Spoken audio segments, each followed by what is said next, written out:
Let's open the Bible, 1 Samuel chapter 3. Buksan po natin sa ating mga Biblia, unang Samuel, Kapitulo 3. 1 Samuel chapter 3, verses 3 to 7. Unang Samuel po, Kapitulo 3, versikulo 3 hanggang 7. 3 to 7 with Brother Lester. We will read alternately. Babasahin po natin ito ng salitan. Sisimulan ko po sa verse 3. Ang ilawan ng Diyos ay hindi pa namamatay at si Samuel ay nakahiga sa loob ng templo ng Panginoon na kinaroroonan ng kaba ng Diyos.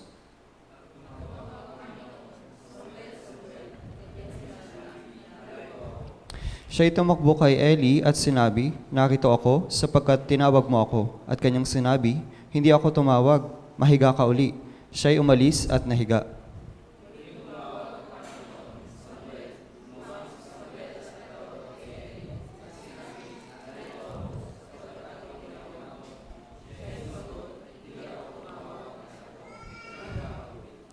Hindi pa nakikilala ni Samuel ang Panginoon at ang salita ng Panginoon ay hindi pa nahayag sa kanya.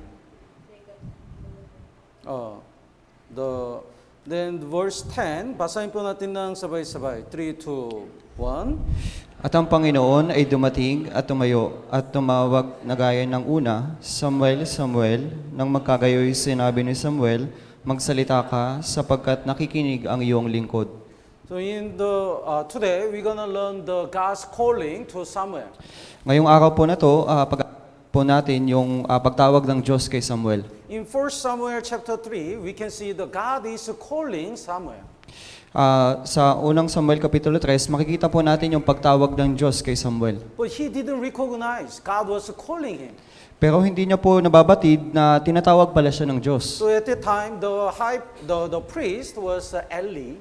Kaya yung mga panahon na to, yung pari po ay si Eli. So the Samuel thought that Eli called him. Kaya po inaakala po ni Samuel na si Eli po yung tumatawag sa kanya. So he kept returning to the Eli and, "Did you call me?" Kaya paulit-ulit po siyang pumupunta kay Eli at tinatanong, "Tinawag mo ba ako?" The Samuel didn't recognize that the God was calling him. Si Samuel po, hindi niya po nababatid na yung Diyos pala yung tumatawag sa kanya. Why? Bakit po? Because the verse 1, Dahil po sa verse 1, would you read? ang batang si Samuel ay naglilingkod sa Panginoon sa harap ni Eli. At ang salita ng Panginoon ay bihira noong mga araw na iyon. Hindi madalas ang pangitain. The word of the Lord was rare in those days. Kaya po sabi po dito, nung mga araw na iyon, yung salita ng Panginoon ay hindi madalas. So the Samuel didn't experience how to listen the word of God. Kaya po si Samuel, hindi niya po naranasan kung paano makinig ng salita ng Diyos. Because there was a rare word of God. Kasi po, hindi po madalas yung pangitain ng mga araw na iyon. Let's look at the reason is the verse 2, Eli was not diligent to spread the word of God all around Israel. Ang rason po sa verse 2, dahil si Eli ay hindi niya po sinisikap na ipalaganap yung salita ng Diyos. The verse 2, basahin po natin ng sabay-sabay. 3, 2, 1. Nang panahong iyon, si Eli na ang paningin ay nagsimula ng lumabo, kaya't siya'y hindi makakita, ay nakahiga sa kanyang silid. Yes. So his eyes was getting dim. Kaya po yung mata niya po ay unti-unting lumalabo. Not only his physical eyes, his spiritual eyes also getting dim.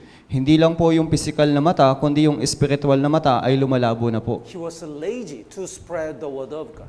Siya po ay tamad sa pagpapalaganap ng salita ng Diyos. That's why not only his physical eyes, but also his spiritual eyes are getting dim.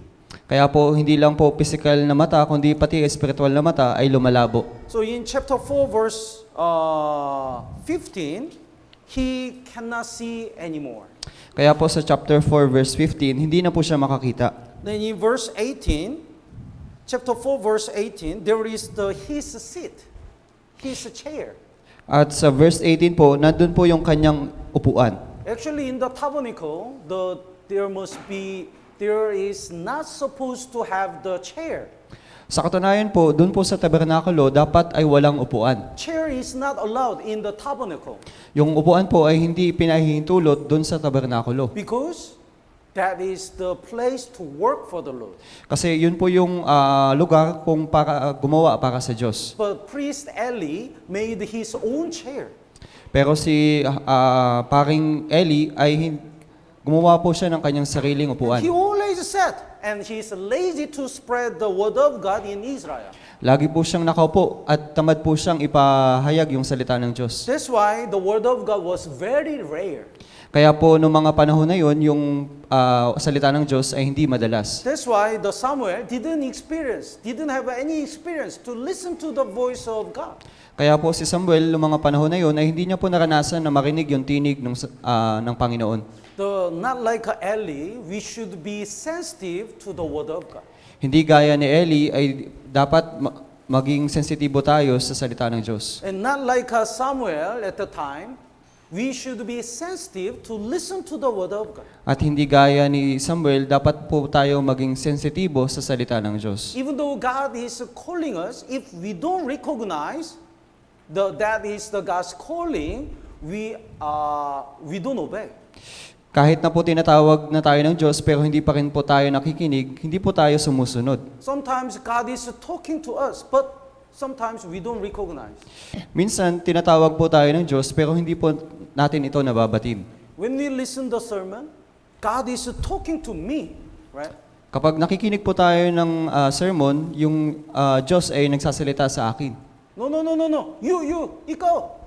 God is talk to me. God is talking to me. Hindi. Yung Diyos po yung nagsasalita sa akin. But sometimes we think of something else. We talk about someone else. Pero minsan, nag-iisip po tayo ng ibang bagay o nag-iisip po tayo ng ilang bagay. When we read the Bible, God is talking to me. Kapag nagbabasa po tayo ng Biblia, yung Diyos po yung nagsasalita sa atin. God has a plan about my life. Yung Diyos po ay may plano para sa ating buhay. So, the Samuel, finally he recognized God was calling him. Sa kahulihan na po ni Samuel na tinatawag po siya ng Diyos. So, the first reaction, when he realized the God's calling, is the verse 10. Chapter 3, verse 10. Yung kanyang naging reaction po ay nandun po sa verse 10. The verse 10, chapter 3, verse 10. Basahin po natin ng sabay-sabay. 3, 2, 1. At ang Panginoon ay dumating at tumayo at tumawag na gaya ng una. Samuel, Samuel, nang magkagayoy sinabi ni Samuel, magsalita ka sapagkat nakikinig ang iyong lingkod. So, God is calling him, Samuel, Samuel. Kaya po tinatawag po siya ng Diyos, Samuel, Samuel. Samuel finally realized that God is calling him. Kaya po nabatid na po ni Samuel na yung Diyos yung tumatawag sa kanya. Then first answer is, speak, for your servant hears. At yung unang salita pong kanyang binanggit, magsalita ka sapagkat nakikinig ang iyong lingkod. Meaning is, whatever you says, I'm ready to obey. Kahulugan po neto, kahit anong sabihin mo, susunod ako. This is the first reason why he was used by God as a prophet. Ito po yung unang dahilan kung bakit po siya ginamit ng Diyos bilang pari. He's a prophet and a priest and he's a judge. Siya po ay isang propeta, isang pari at isang hukom. So, he was used by God so wonderfully as a last judge in Israel. Kaya po siya po ay ginamit ng Diyos na huling hukom sa Israel. Because even though he was young, he's ready to obey. Kahit na po siya ay kabataan, handa po siyang sumunod. So if you study the life of Samuel, from the childhood, he's ready to obey. He's always obey. Kung pag-aaralan po natin yung buhay ni Samuel mula pagkabata hanggang sa dulo, handa po siyang sumunod. That's why he's used by God. Kaya po, ginamit po siya ng Diyos. Sometimes, even though we call God the Lord, we don't obey. Minsan, kahit na tinatawag natin yung Diyos na Panginoon, hindi tayo sumusunod. Then Jesus said, even though you call me Lord, Lord, why you don't obey me? Kaya po sinabi ni Jesus, tinatawag mo akong Panginoon, Panginoon, pero bakit hindi mo ako sinusunod? If we call Jesus Lord, we have to obey His word. Kung tinatawag po natin si Jesus na Panginoon, kailangan po nating sumunod. And the Samuel, he really obeyed, and also he is so diligent and faithful in his work. Kaya po si Samuel, sumunod po siya at naging tapat sa kanyang gawain. Let's look at the chapter 2, verse 18. Tingnan po natin sa Kapitulo 2, versikulo 18. That time, he was a child. Noong mga oras na ito, siya po ay sanggol. Chapter 2, verse 18. Basahin po natin ng sabay-sabay. 3, 2, 1. Si Samuel ay naglilingkod sa harap ng Panginoon, isang batang may bigkis na linong ephod. Linen ephod is the garment of the priest. Yung linong ephod ay gamit po ito ng pari. Then the Samuel wear the linen ephod. It means he worked like a priest even though he is not priest. Gaya po ng sinabi, may bigkis na linong ephod, kahit na po hindi po siya pari, ay umaasta po siyang pari. So, whatever he was asked to, whatever other people asked him, he obeyed and he was so faithful. Kahit ano pong sabihin ng ibang tao, handa po siyang sumunod at siya po ay napakatapat. He didn't say, I'm not priest. Why do I have to work like this? Hindi niya po sinabi na hindi naman ako pari, bakit kailangan kong gawin ito?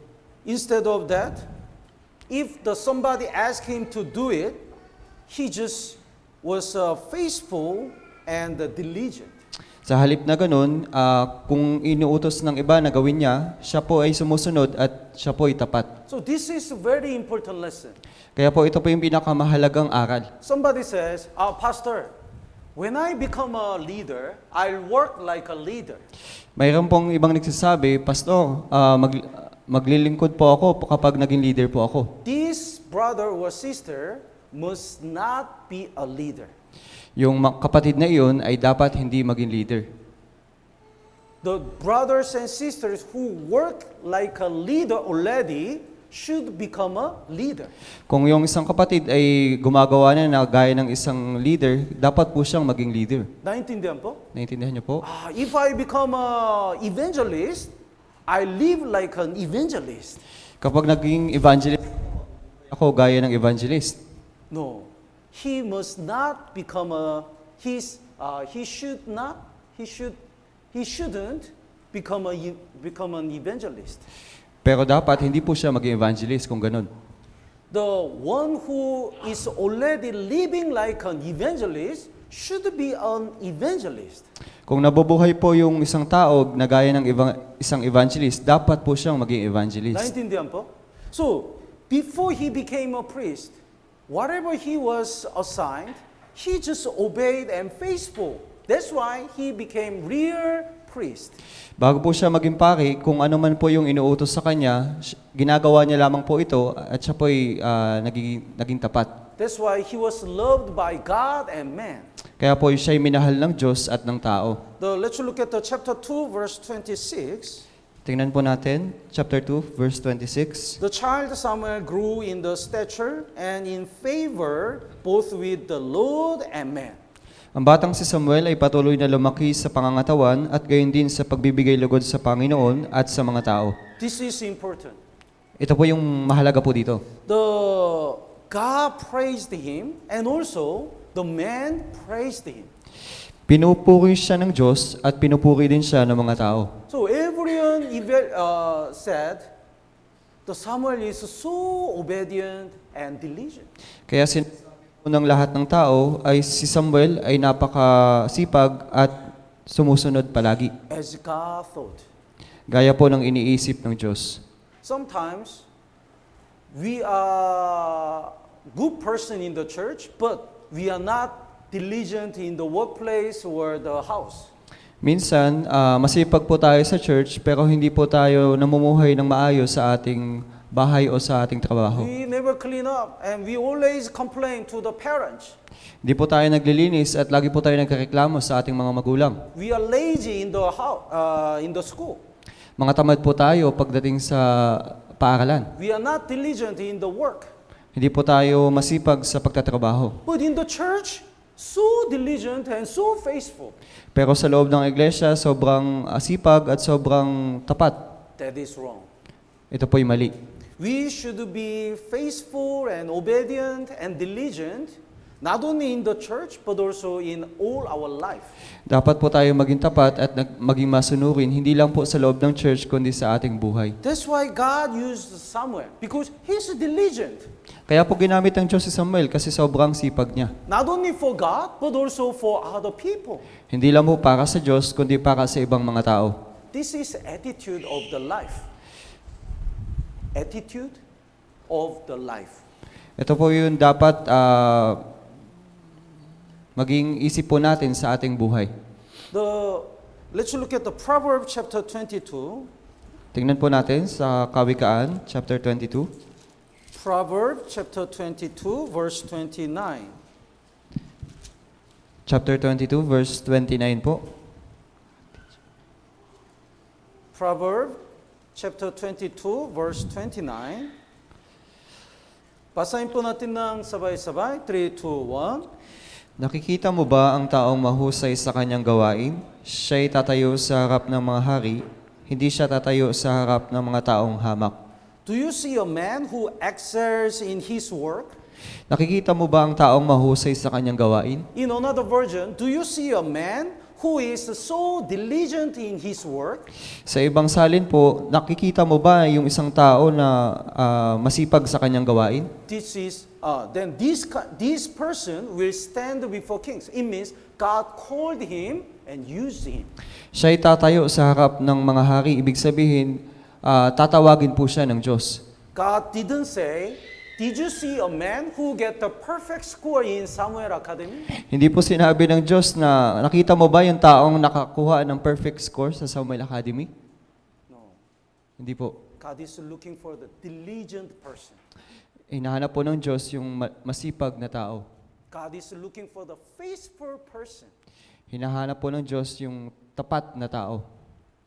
Sometimes I can see the brothers and sisters who are very disappointed when they don't graduate and when they don't get the perfect score.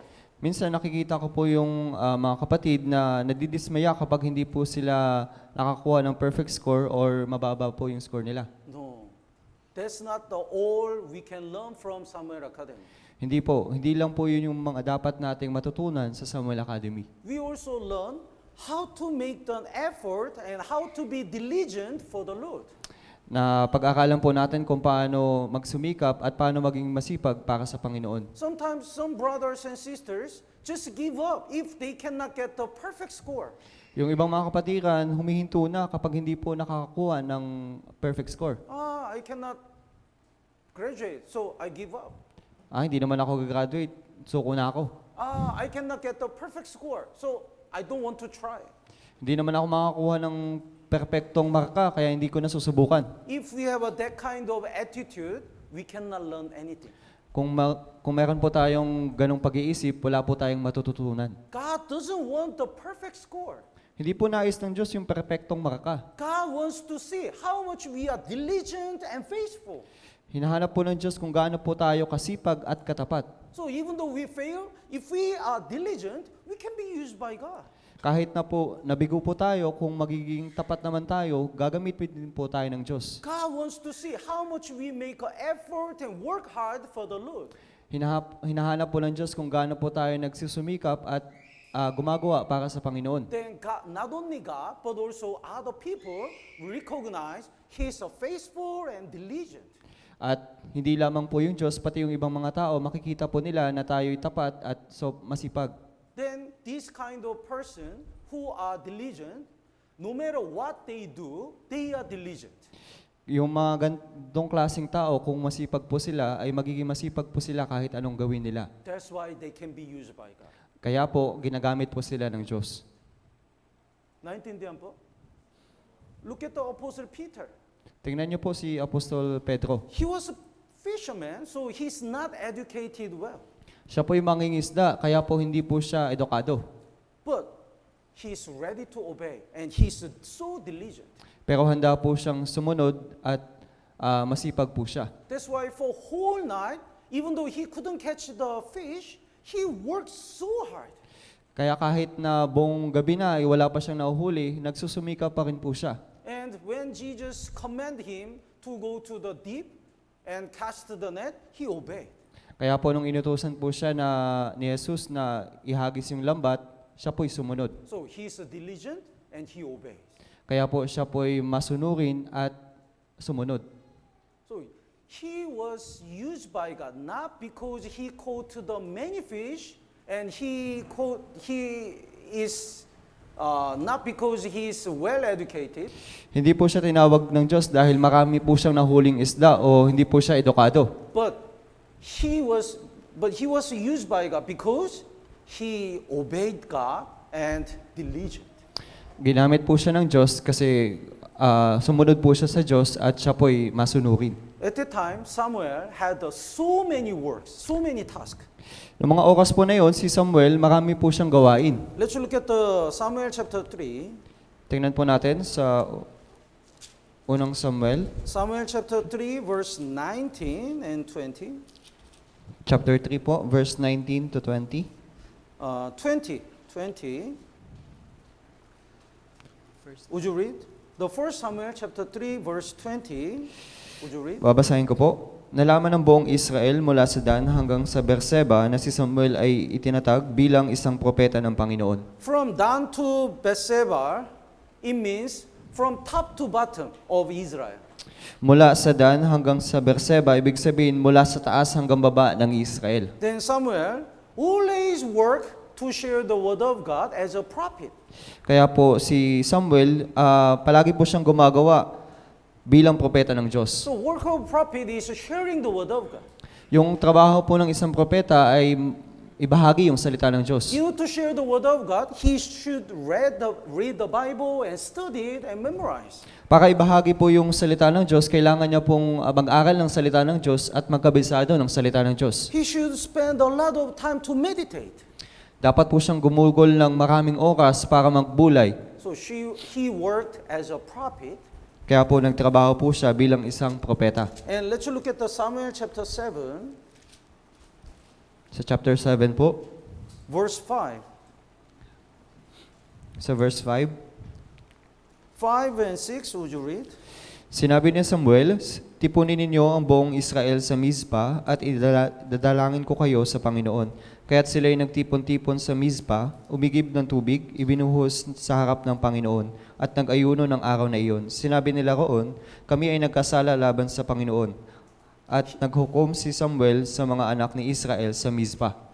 So he worked also as a priest.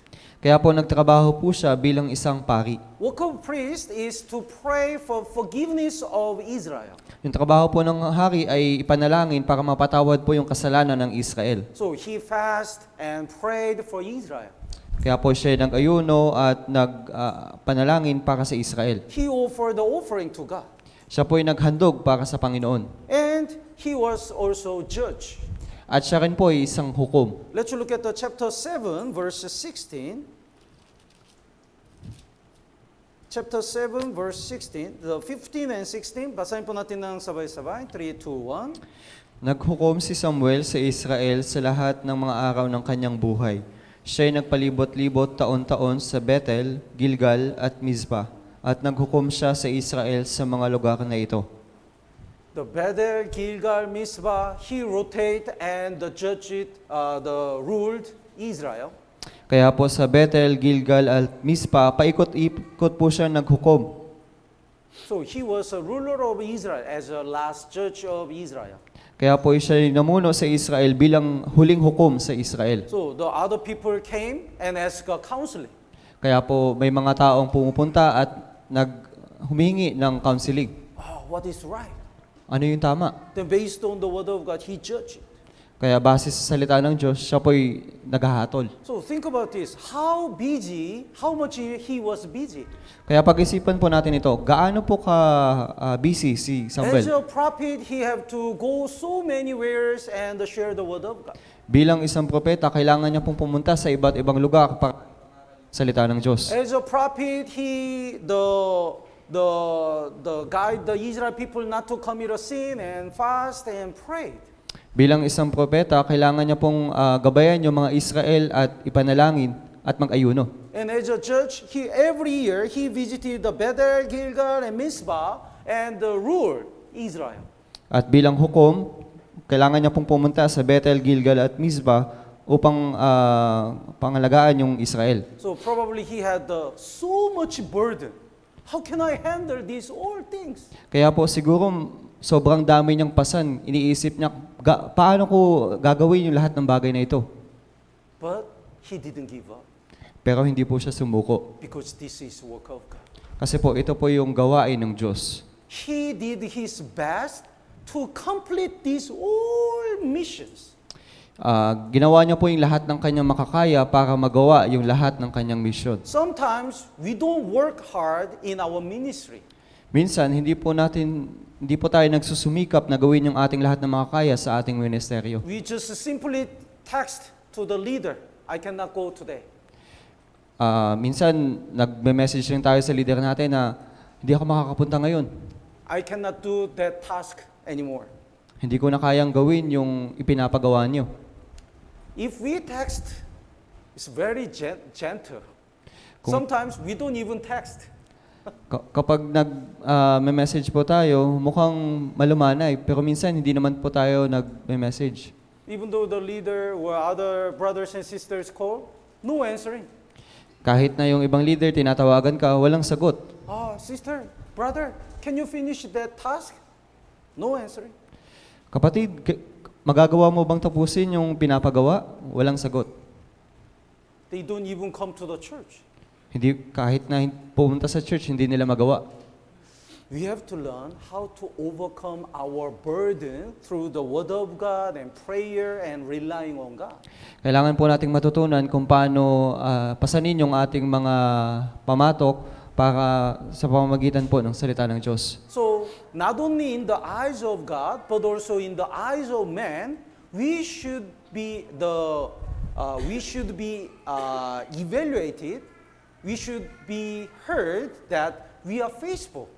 Kaya po, hindi lang po sa paningin ng Diyos, kundi pati sa maging paningin ng ibang mga tao, kailangan po nating makita yung sasabihin nila kung ginagawa ba natin ito. No matter what he take the task as a task, he's so faithful, so whether it is good or bad, he does his best to finish it. People should say that. Kahit na anong ibigay mo dyan, gagawin niya yan. Kung gagawin po natin ito, dapat ito po yung magiging saloobin ng ibang mga tao. So, as God called Samuel, God called all of us. Kagaya ng pagtawag ng Diyos kay Samuel, tinawag din po tayo ng Diyos. Let's look at the 1 Corinthians chapter 1. Buksan po natin sa unang Korinto, Kapitulo 1. 1 Corinthians chapter 1. Unang Korinto po, Kapitulo 1. Verse 2. The verse 1 and 2. Verse 1 and 2 po. Paul, called to be an apostle of Jesus Christ through the will of God, and Sosthenes, our brother. In verse 1, Apostle Paul said, he was called to be an apostle by Jesus Christ. Si Pablo na tinawag upang maging apostol ni Jesucristo sa pamamagitan ng kalooban ng Diyos at si Sosthenes na ating kapatid. Sa verse 1, tinawag po si Pablo na maging apostol ni Jesucristo. So God called the apostles. Kaya po yung Diyos yung tumatawag sa apostol. When he was called, he obeyed. Nung tinawag po siya, siya po'y sumunod. And he was so diligent and faithful of his work. Napakamasunurin niya po at tapat sa kanyang gawain. That's why God continued to use him. Kaya po, patuloy po siyang ginagamit ng Diyos. And like God called Samuel and Apostle Paul, God also called us. Gaya po ng pagtawag ng Diyos kay Samuel at kay Pablo, tinatawag din po tayo ng Diyos. The verse 2, to the church of God which is at Corinth, to those who are sanctified in Christ Jesus, called to be saints. Sa iglesia ng Diyos na nasa Korinto, sa mga ginawang banal kay Kristo Jesus, mga tinawag na banal. So God called us as a saved people, Kaya as po a children of God. Kaya po tinawag po tayo ng Diyos bilang mga banal, bilang mga anak ng Diyos. In Genesis chapter 12, God called Abraham from the Ur. Sa Genesis chapter 12, tinawag po ng Diyos si Abraham sa lupain ng Ur. It means don't stay in the sinful land. Ibig sabihin, wag pong manatili doon sa lugar ng kasalanan. You have to transfer to the my land, my promised land. Kailangan mong pumunta sa lupaing ituturo ko sa iyo, sa lupain ng pangako. So and also the Exodus chapter 3, God called Moses. At sa Exodus chapter 3 naman po, tinawag po si Moises. God said, take off your sandal. Sinabi ng Diyos, tanggalin mo ang iyong mga sandalyas. It means deny yourself. Ibig sabihin, itatwa mo yung sarili mo. And God called the Saul, God called the David, God called the Samuel and Zacchaeus. Kaya tinawag po ng Diyos si Pablo, si David, si Zacchaeo at si Samuel. And like God called His people, God already called us. Gaya po ng pagtawag ng Diyos sa kanyang mga tao, tinatawag din po tayo ng Diyos. If we are not sensitive spiritually, even though God called us, we don't answer. We don't obey. Kung hindi po tayo maging sensitibo sa ating spiritual na pamumuhay, kahit natawagin po tayo ng Diyos, hindi po tayo susunod. In order to have a fellowship, God called us. Para magkaroon po tayo ng pakikisama, tinawag po tayo ng Diyos. Let's look at the 1 Corinthians chapter 1, verse 9. Tingnan po natin sa unang Korinto, Kapitulo 1, versikulo 9. Verse 9, basahin po natin ng sabay-sabay. 3, 2, 1. Ang Diyos ay tapat na sa pamamagitan niya ay tinawag kayo tungo sa pakikisama ng kanyang anak, si Jesucristo na ating Panginoon. Yes, you are called into the fellowship. Tinawag kayo tungo sa pakikisama. So, we already have the every Saturday 3:30 or 6 p.m. we have a high school fellowship and youth group fellowship. Kaya po, tinawag po tayo. Kaya sa tuwing Sabato, meron po tayong high school fellowship ng alas 3 at youth fellowship ng alas 6. God called all of us to have a fellowship. Kaya po, tinawag po tayo ng Diyos lahat para magkaroon ng pakikisama. You already obey. At sumunod po kayo. And if we continue to be faithful to the fellowship, whenever God called us, we can be used by God. Kung patuloy po tayo magiging tapat na magkaroon ng pakikisama, ay patuloy po tayong gagamitin ng Diyos. And in order to save the lost souls, God called us. Para po iligtas yung mga ligaw na kaluluwa, tinawag din po tayo ng Diyos. Let's look at the 1 Peter. Tingnan po natin sa unang Pedro, 1 Peter chapter 2, verse 9. sa chapter 2 po, verse 9.